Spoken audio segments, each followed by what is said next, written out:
Muy bien, 9:15 de la mañana, saludamos al jefe de gabinete Santiago Cafiero. Santiago, buen día. Ernesto tenemos aquí en Radio con vos. ¿Qué tal, Ernesto y Pipo? Primero te quiero decir que te metes en te acabas de meter un problema mucho más grave que haber asumido como jefe de gabinete en este periodo. ¿Y cuál sería? Y levantamos el recreo de Tamara Petinato para entrevistarte. ¿Vos sabés lo que es eso? Es tremendo, es como... Ajá. Está enojada, Tamara. Sí, no podías 9:30, 9:40. No, discúlpame, Tamara, pero necesitaba hacer la nota rápido porque tengo que seguir con la agenda. Tenemos un gabinete hoy, gabinete de ciudadanía, donde vamos a trabajar unos fallos que tenemos que cumplir sobre comunidades de pueblos originarios en el norte del país. Y vos decís que eso es más importante que el recreo de Tamara. Ah, ya está, me tiró la carta Pueblos Originarios. Chau, chicos. Te ganó. Sigan adelante. Te la puso en el ángulo con Pueblos Originarios. Perdón, sí, chau, sigan. La agenda nuestra es muy diversa. A ver, Santiago, empecemos por lo que para mí, por fuera de la pandemia y vinculado a la pandemia, es lo más importante. Recién Jairo contaba, bueno, se cumple un mes del momento en que el gobierno decide ajustar el mercado de cambios, es decir, poner más impedimentos para el acceso a los dólares. Y los resultados, no, por lo menos los resultados que daba Jairo, no son buenos en caída de reservas, caída de depósitos, brecha que se intentaba acortar. ¿Cómo evalúan ustedes esa medida? ¿Tienen un registro de que fue un error, de que no fue un error porque en ese momento no había otra manera? ¿Qué percepción tienen de lo que pasó? No, mira, a ver, sí, efectivamente en el corto plazo ese tipo de medidas suelen obviamente traer intranquilidad y es muy difícil. El mercado financiero es muy sensible a ese tipo de cosas, entonces el sector lo vio como con muchas dificultades como para encarar los procesos de tranquilización, de tranquilizar la economía, que era justamente lo que nosotros buscábamos y lo que seguimos buscando. Los resultados empezaron a ver quizás mayormente, no sé, la semana pasada o lo que va esta semana.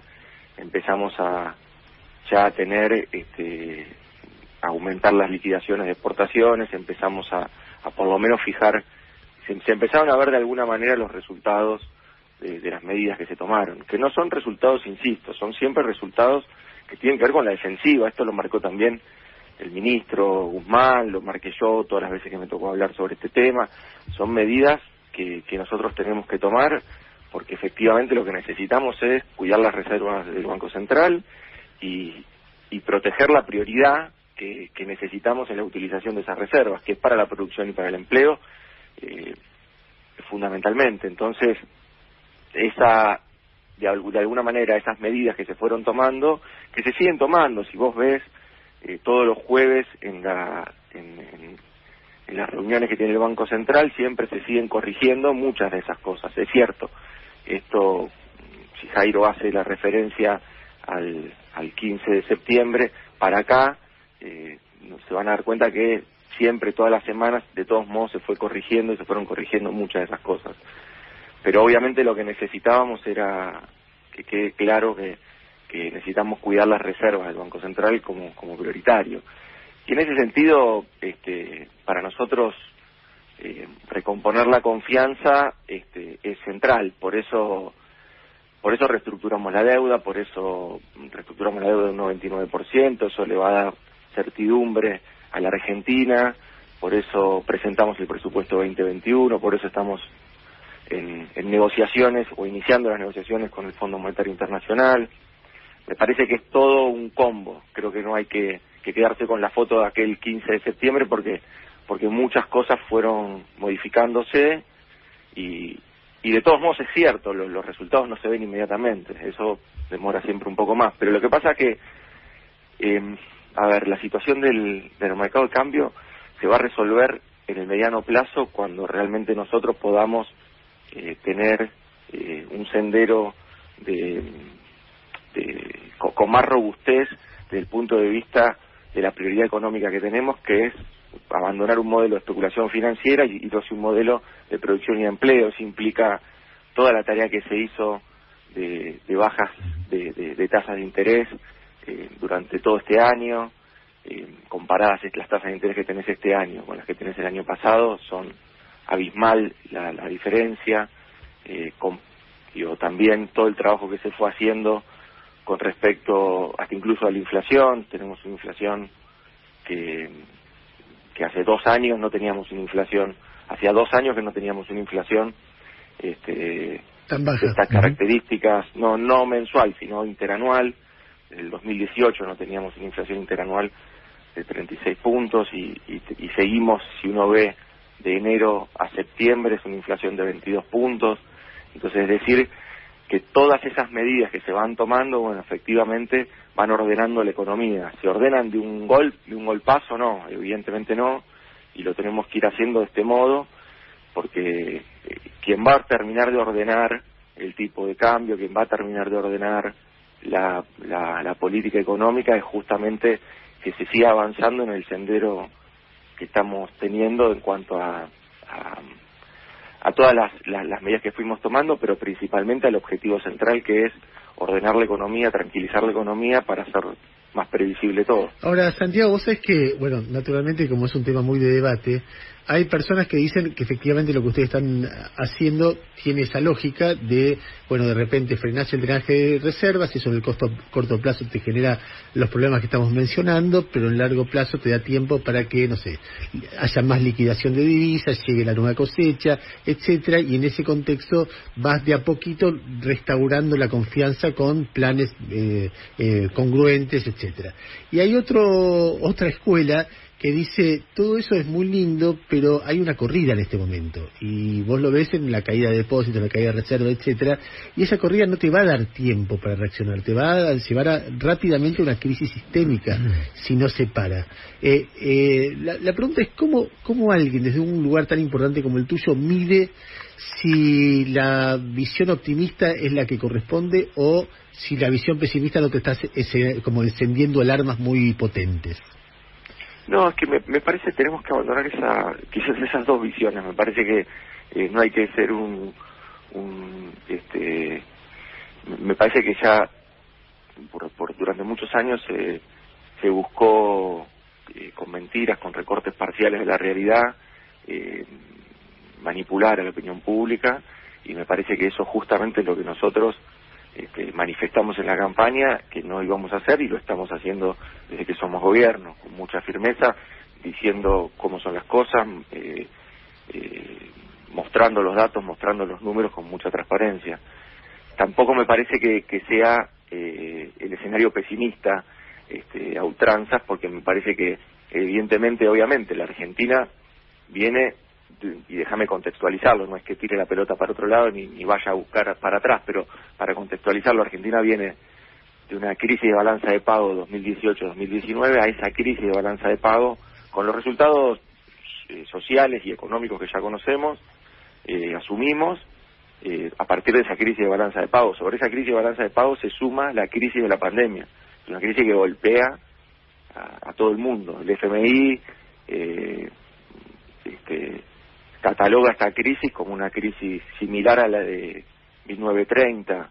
La CEPAL dice que es la destrucción de actividad productiva más importante en toda la región desde 1900. Es decir, es una crisis de un impacto global muy muy fuerte. Lo primero es esto, pero esto no es para poner excusas ni mucho menos, pero sí para ser más justos con el análisis de dónde estamos parados. No, pero también tenemos que tratar de compartir un diagnóstico ahí. Dije, ¿a dónde estamos parados? Estamos parados acá. Bueno, ¿qué le exijo al gobierno? Bueno, que tome medidas, que tenga decisión política y tome medidas. Bueno, y en esa línea estamos. Nosotros, si hay algo que no nos podrán decir es que no tomamos medidas. Posiblemente, como todas las medidas, siempre son discutibles, pero entra la discusión, el detalle, los matices, pero no la decisión. Hubo decisiones políticas muy fuertes y muy potentes de parte del presidente y de todo su equipo, que tienen que ver con la defensa del trabajo, con la defensa de las pymes, de la producción, con la defensa de los ingresos de las familias, y fundamentalmente con la defensa de la salud y de las personas. Santiago, en ese sentido, yo creo que obviamente siempre se pueden cuestionar muchas cosas o cosas que se pudieron haber hecho mejor. Nadie es infalible, pero no es menos cierto que se ha actuado con mucha responsabilidad y con mucha decisión. Déjame decirte siempre una cosa. Yo estoy de acuerdo con la visión de contexto que vos das, que hay dos elementos, la herencia más la pandemia, son elementos que son tremendos en términos del desafío que le plantea el gobierno. Y también con que se ha hecho mucho esfuerzo en lo sanitario. O sea, las preguntas no tenían que ver respecto de la evaluación de lo que se hizo en el pasado, sino respecto de si estamos yendo a un precipicio o no, que por ahí no se puede evitar, no lo sé, pero el miedo a que pase eso, ¿entendés? Que no es un juicio de valor sobre el gobierno, en todo caso será otra discusión, pero es como, bueno, ¿y hacia futuro qué? Mira, estábamos yendo hacia un precipicio y los argentinos y argentinas decidieron doblar y no hacer lo mismo pero más rápido, ¿no? Para ponerlo, pero no chicana, digo, para ponerlo en... Como lo dijo Macri, sí. Claro, pero para ponerlo como modelos de país, no como chicana, digamos, para ser gráfico. Y Alberto y Cristina propusieron doblar, es así. Bueno, obviamente que hay que seguir trabajando y venimos obviamente con mucha decisión política nosotros avanzando en eso. Por eso ahí yo creo que es necesario primero poner en el marco de la confianza, decir, a ver, bueno, pero ¿qué es la confianza?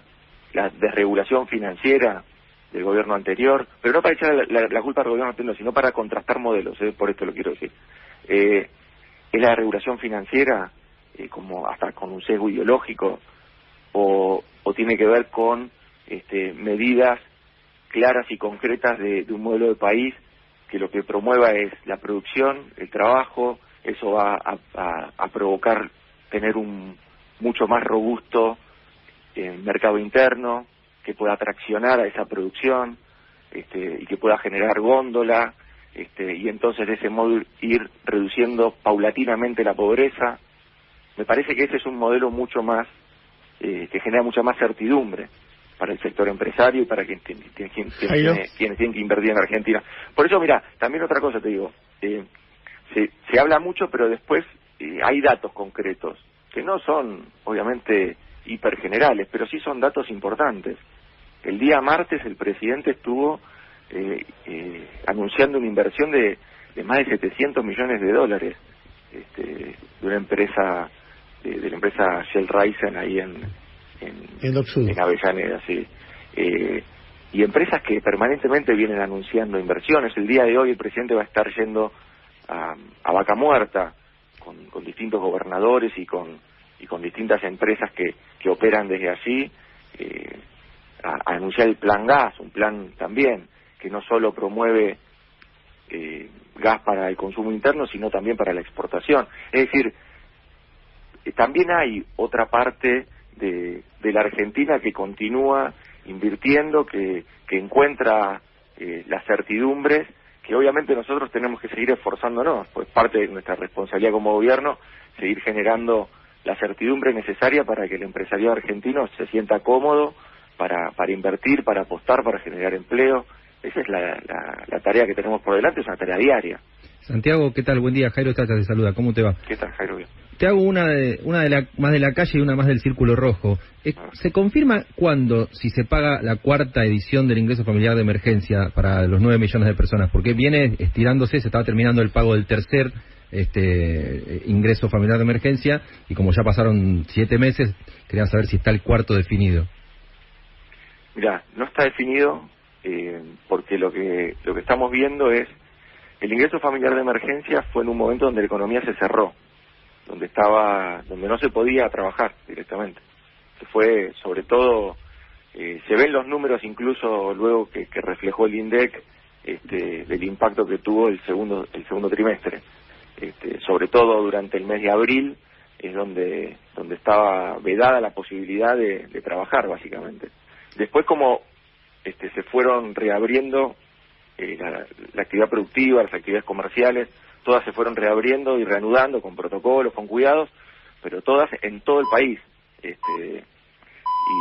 Y hoy por hoy tenés ya más de casi el 90% de las actividades productivas del país, salvo obviamente las relacionadas con turismo, la gastronomía que está naturalmente bastante restringida, y las industrias culturales, pero y de espectáculos, salvo eso, que todavía siguen con restricciones.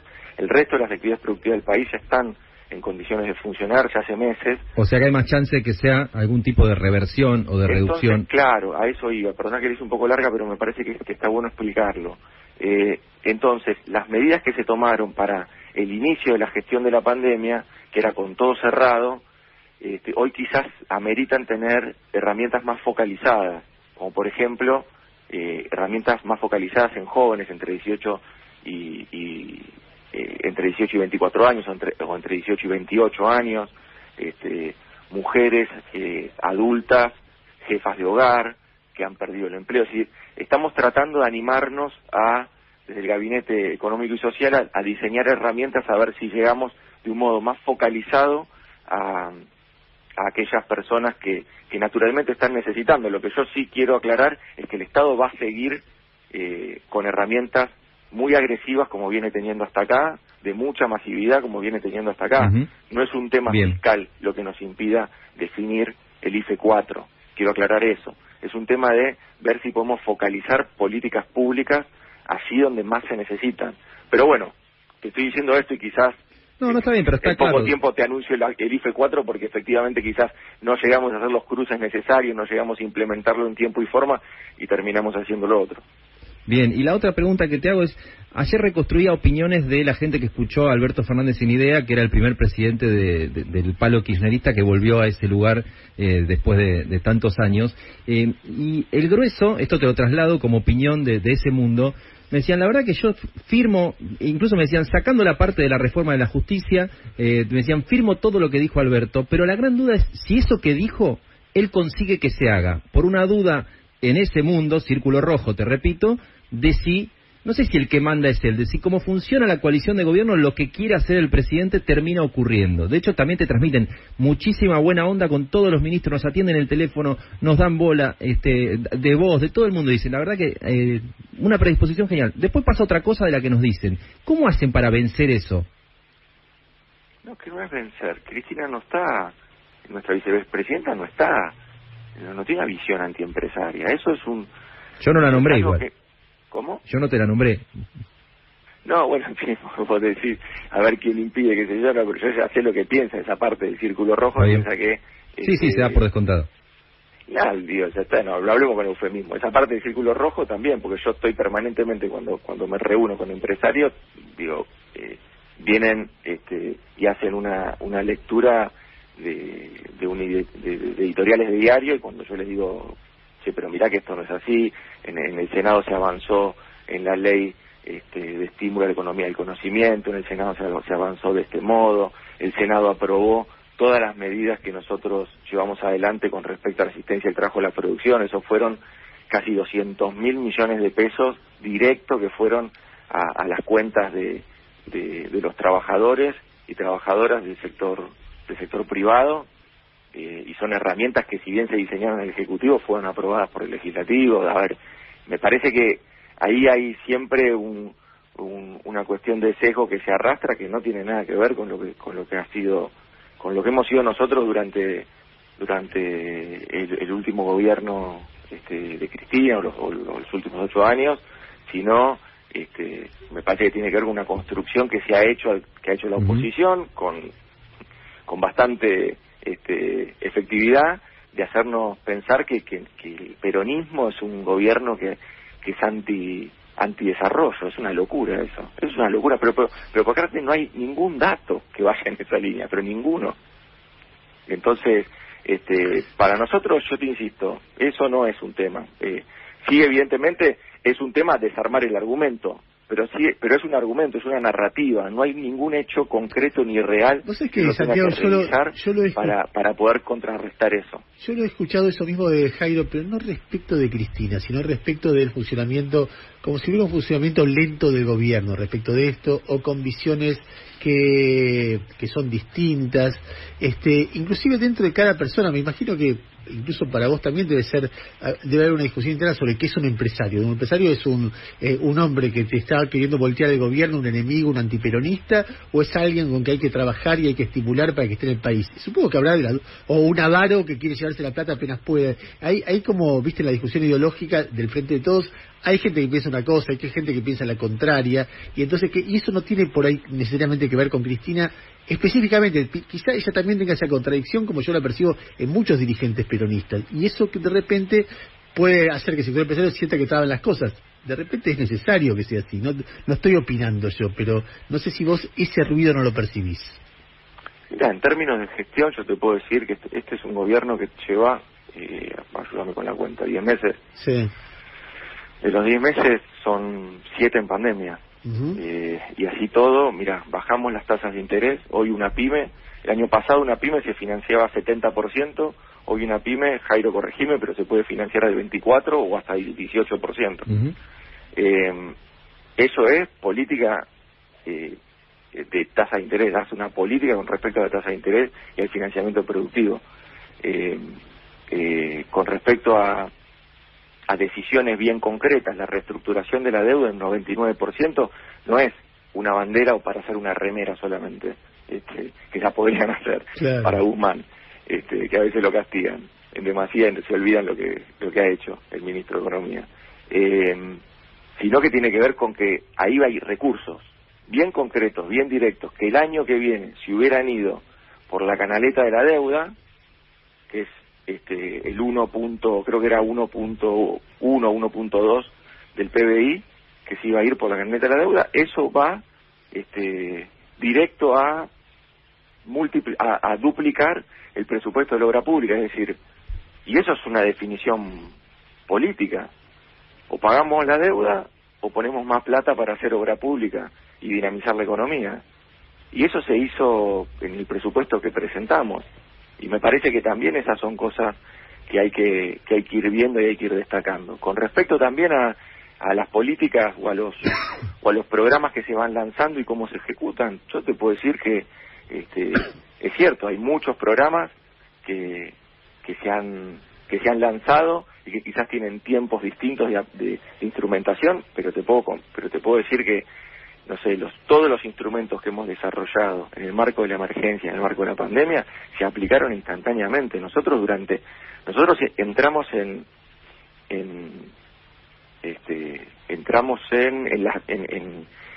las primeras restricciones de circulación allá por el 19 de marzo. Ahí el presidente de la Nación decreta el aislamiento social preventivo y obligatorio.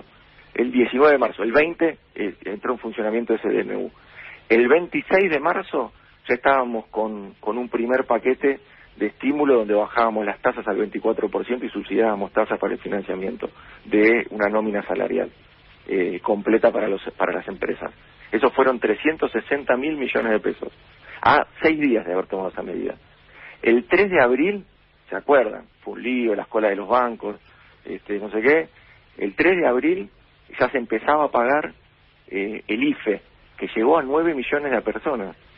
La verdad que yo no veo demora en la ejecución. Igual ahí es lo más llamativo de todo. Tremenda. No, pero esperá. Sí. Luego se empezó a pagar el ATP, la asistencia al trabajo y la producción. Ya vamos por la 6ª edición. Llegamos a pagar 3 millones, casi 3 millones de trabajadores y trabajadoras, la mitad del sueldo. Eso me parece que no es una demora en la gestión. Se hizo, me parece, en tiempo bastante récord, te diría. Y después, fíjate, mira, antes también de la pandemia, porque uno puede decir, bueno, pero ahí tenías que actuar o actuar. Está bien, pero nosotros a una semana de haber asumido, el presidente de la Nación fue a Concordia y se lanzó la tarjeta alimentar, se implementó. Ya la gente salía con la tarjeta cargada con dinero y hoy llega a 1,5 millones de personas eso. 7 días de haber asumido, hicimos esa política pública. Gustavo. Durante el mes de febrero ya una promesa que había sido de campaña del presidente con respecto a los medicamentos gratuitos, ya en el mes de febrero, con la situación fiscal que teníamos y todo, pero de todos modos con la firme convicción de que decíamos lo correcto, durante el mes de febrero se le dio los medicamentos gratuitos a los jubilados. Por lo menos 9 de cada 10 jubilados hoy tienen al menos un medicamento gratuito. Muchos tienen todos los medicamentos gratuitos. Estos son 3.200 pesos por jubilado en promedio por mes de gasto de medicamentos. Entonces, y eso se hizo en febrero. Me parece que no estamos dimensionando todo lo que hemos hecho. Y a esto te agrego toda la infraestructura hospitalaria. Demora en infraestructura hospitalaria. Yo me acuerdo que veíamos con mucho asombro cómo durante, no sé, no me acuerdo si fue en enero o en febrero, veíamos con mucho asombro cómo en las ciudades chinas armaban esta suerte de hospitales en 15 días y esto. El Ministerio de Infraestructura y Obra Pública en 21 días armó 12 hospitales modulares en todo el país. Entonces, me parece que hubo... no nos tiene que vencer el desánimo. No, porque claro, yo sé que estamos todos cansados y estamos todos podridos de la cuarentena, está claro. Y de la pandemia y de todo lo que supone las restricciones y es así. Pero así está el mundo también. Pero que no nos gane el desánimo, porque la verdad es que no estamos... es que hemos logrado muchas cosas. Todos los argentinos y argentinas hemos logrado muchas cosas. Cafiero, le tomo alguna de las cosas que dice, porque de hecho, por ejemplo, los medicamentos lo conozco de primera mano y sé que es exactamente como usted lo está contando, pero lo llevo a otro terreno. Una de las cuestiones que más sucedió durante esta cuarentena tuvo que ver con la toma de tierras. De hecho, en el día de hoy tenía que comenzar presuntamente un desalojo de la toma de tierra más grande de la provincia de Buenos Aires, la de Guernica, que la información que yo tengo que ha sido postergado nuevamente para intentar que ese desalojo sea de alguna manera consensuado y no por la intervención de la policía. Ojalá se llegue, como siempre decimos, a esas decisiones consensuadas. Pero usted, la semana pasada, cuando dio el informe de gestión en el Senado, dijo que una vez que la situación se define como una toma de tierra, estamos ante un acto ilegal recién cuando hay una sentencia firme emanada de la autoridad judicial competente. ¿Esto significaría que una toma de tierra para el gobierno recién puede ser considerada toma de tierra una vez que se llega a un proceso judicial que puede abarcar hasta la Corte Suprema, en este caso provincial o nacional?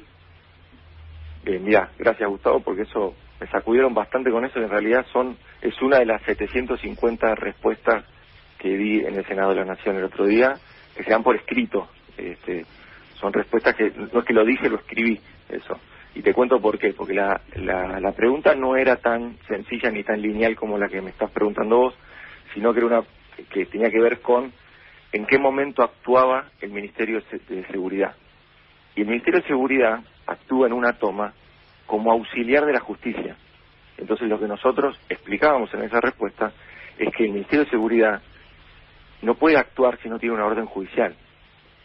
Entonces... Eso va de suyo, ¿no? Que no puede actuar sin aparentemente para el senador, la senadora, no me acuerdo quién había hecho esa pregunta, evidentemente no, porque la hizo. Creo que fue el senador Pablo Blanco, pero...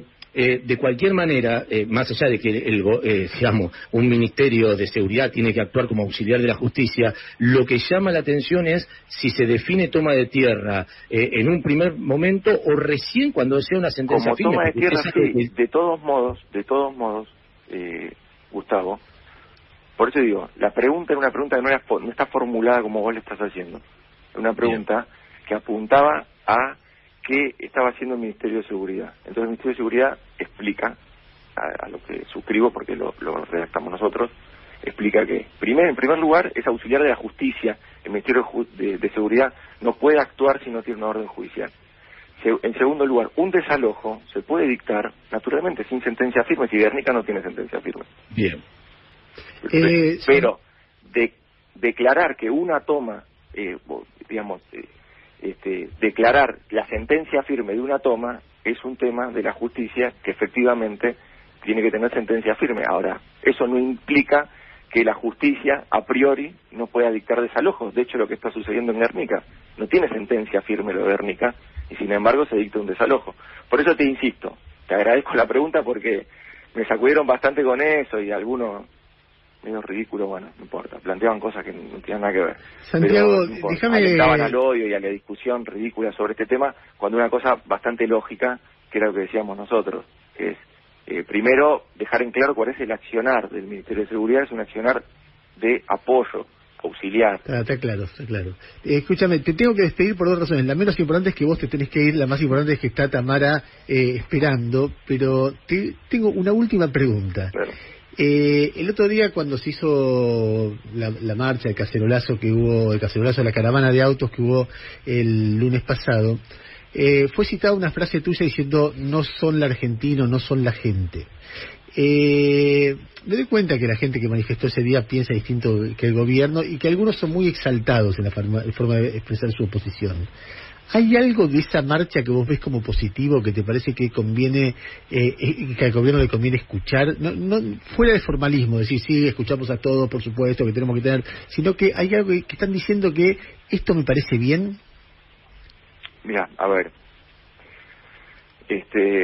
siempre he hablado, la tonalidad es otra, ¿no? La tonalidad es otra, porque después, obviamente, te van recortando entre lo que hablas. El periodismo de edición te empieza a cortar, empieza a editar, y terminás después en un papel sin tonalidad. Entonces parece que vos, lo que me insultaron este tiempo, por decir que se había ninguneado la marcha, nunca dije eso, ni nunca lo haría, nunca lo planteé siempre desde las primeras manifestaciones hasta esta, que respetamos, que somos respetuosos de las libertades, somos respetuosos también de los valores democráticos, de poder reclamar y manifestarse. Siempre lo he dicho, lo dije también incluso ayer, no, ¿cuándo fue? El martes, cuando me preguntaron sobre la manifestación. Lo que yo planteé es que también la democracia supone diversidad, y que en ese sentido arrogarse que todo el pueblo se había manifestado, que toda la gente estaba de acuerdo con lo que se manifestaba allí, o que eso era la Argentina, bueno, yo dije no, a ver, la Argentina es mucho más diversa, la Argentina también tiene otra mirada no solo sobre el gobierno, sino también sobre la pandemia, sobre las medidas de cuidado. Eso dije. Y el sábado va a participar. Te recortan y sos presa de los insultos. No, está bien, pero volviendo a la pregunta, ¿hay algo positivo en términos de los reclamos que vos escuchaste ese día que decís, esto estamos haciendo mal? Mirá, la del otro día me cuesta identificar. Creo que fue una manifestación donde no hubo prácticamente, donde las consignas fueron consignas entre opositoras y después muy violentas. Había consignas que decían que le deseaban la muerte al presidente, había consignas que le deseaban la muerte a la vicepresidenta. Me parece que es como difícil identificar ahí alguna consigna como para que el gobierno tome en cuenta. También creo que debo ser justo, hubo unas primeras manifestaciones o banderazos que sí alertaron y que nosotros tomamos en cuenta y escuchamos y tomamos en cuenta e hicimos una política pública que fue la de las tasas cero para monotributistas y trabajadores autónomos, trabajadores independientes. Y eso fue realmente, a partir de ahí nosotros diseñamos política, pero estoy hablando quizás de las primeras manifestaciones que ocurrían.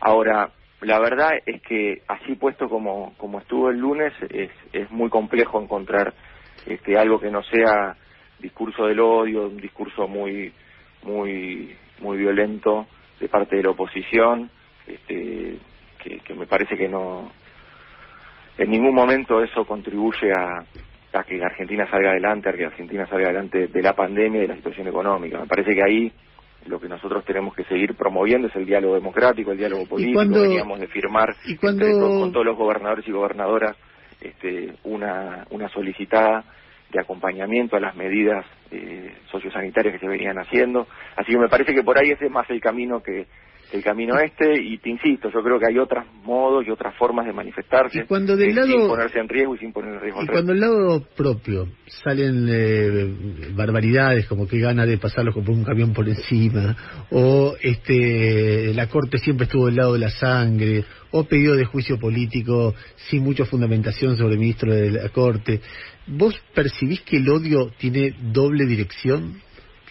No, yo creo que nosotros lo que tenemos que seguir es con la propuesta que los argentinos y argentinas votaron, con el contrato electoral que suscribieron tanto con Alberto como con Cristina el año pasado, que fue la de no solo cuestiones económicas, tranquilizar la economía, avanzar en un modelo de producción y de empleo, sino también en empezar a atender esos vínculos, esos puentes. Me parece que nosotros no declamamos ese diálogo democrático o esas expresiones democráticas que a priori parecerían muy razonables, pero que en Argentina no se venían haciendo. A ver, el presidente se juntó 3 veces con los bloques de la oposición. El expresidente no se juntó ni una vez con los bloques de oposición, a pesar de que decía que promovía el diálogo político. De hecho, el otro día hasta incluso dijo que ya ni siquiera se juntaba con los propios. Entonces, a ver, yo creo que nosotros estamos avanzando con nuestra agenda, con la agenda que los argentinos y argentinas votaron mayoritariamente. Y aparte de eso también, ¿no? Me parece que si bien las manifestaciones alertan, pueden ser importantes tener en cuenta qué calidad institucional tendríamos en el país si una manifestación supone correr a un gobierno. Me parece que eso hablaría muy mal de las instituciones argentinas. Pero no ves odio del lado de los sectores que simpatizan con el gobierno, solo lo ves del otro lado. No, creo que, a ver, pará. No, todo lo contrario, no quise decir eso. O sea, solo lo ves del lado del gobierno. Lo que te quise decir es que es una tarea constante y permanente, y acusar y señalar sobre esto tampoco resuelve. Lo que nosotros tenemos que construir son puentes, no decir cuál de los archipiélagos es el más